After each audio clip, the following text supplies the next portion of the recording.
বর্তমান সরকার, তারা তো অতীত থেকে অবশ্যই শিক্ষা গ্রহণ করে নাই। আমরা কিন্তু প্রস্তাব করেছিলাম স্থানীয় সরকার প্রতিষ্ঠানগুলোর নির্বাচন যেন জাতীয় নির্বাচনের আগে হয়, কিন্তু আমাদের প্রধান রাজনৈতিক দল, এখনকার ক্ষমতাসীন দল, তাদেরই প্রবল বিরোধিতার কারণে কিন্তু স্থানীয় সরকার নির্বাচন হয়নি। তখন সে নির্বাচনী ইশতেহারও সুস্পষ্ট লঙ্ঘন। তারা সুস্পষ্ট বলেছে তারা প্রশাসক নিয়োগ করবে না, নির্বাচিত প্রতিনিধিরাই এইসব প্রতিষ্ঠানগুলো পরিচালনা করবে।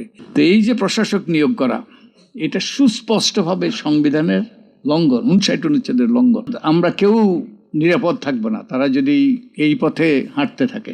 বিএনপির নেতাকর্মী তারা আদালত অঙ্গনে তাদের জামিনের জন্য, তাদের সুরক্ষার জন্য, আইনি সুরক্ষার জন্য সেখানে ধর্ণা দিচ্ছিলেন এবং কোনো রকম প্রতিকার পাচ্ছিলেন না। এবং কি করুণ অবস্থা, অনেকের সেই পরিজনকে রেখে, অনেকের ব্যবসা বাণিজ্য ফেলে রেখে এবং অনেক রকম নিপীড়ন নির্যাতনের শিকার হয়ে তারা আদালত প্রাঙ্গণে এসেছে, কিন্তু তারা প্রতিকার পায়নি, প্রতিকার পাচ্ছিল না। এখন এই যে এই সিদ্ধান্তগুলো তারা নিচ্ছে বর্তমান সরকার, তারা তো অতীত থেকে অবশ্যই শিক্ষা গ্রহণ করে নাই এবং তারা কি আবারও সেই শপথপ্রাপ্ত বিচারপতি আবারও নিয়ে আসতে চায় কিনা।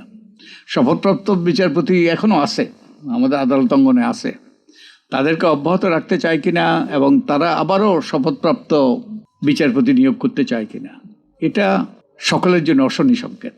এবং আমরা কেউ নিরাপদ থাকবো না তারা যদি এই পথে হাঁটতে থাকে। স্থানীয় সরকার প্রতিষ্ঠানগুলোতে আমার স্থানীয় সরকার সম্পর্কে আমার আগ্রহ আছে।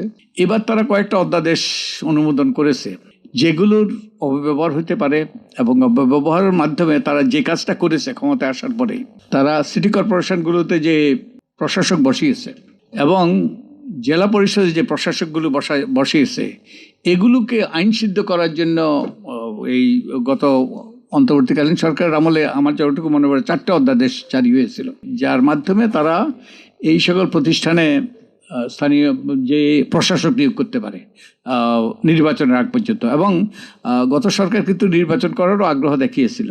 আমরা যে নির্বাচন ব্যবস্থা সংস্কার কমিশনের সদস্য ছিলাম, আমি প্রধান ছিলাম, আমরা কিন্তু প্রস্তাব করেছিলাম স্থানীয় সরকার প্রতিষ্ঠানগুলোর নির্বাচন যেন জাতীয় নির্বাচনের আগে হয়, কিন্তু আমাদের প্রধান রাজনৈতিক দল, এখনকার ক্ষমতাসীন দল, তাদেরই প্রবল বিরোধিতার কারণে কিন্তু স্থানীয় সরকার নির্বাচন হয়নি তখন।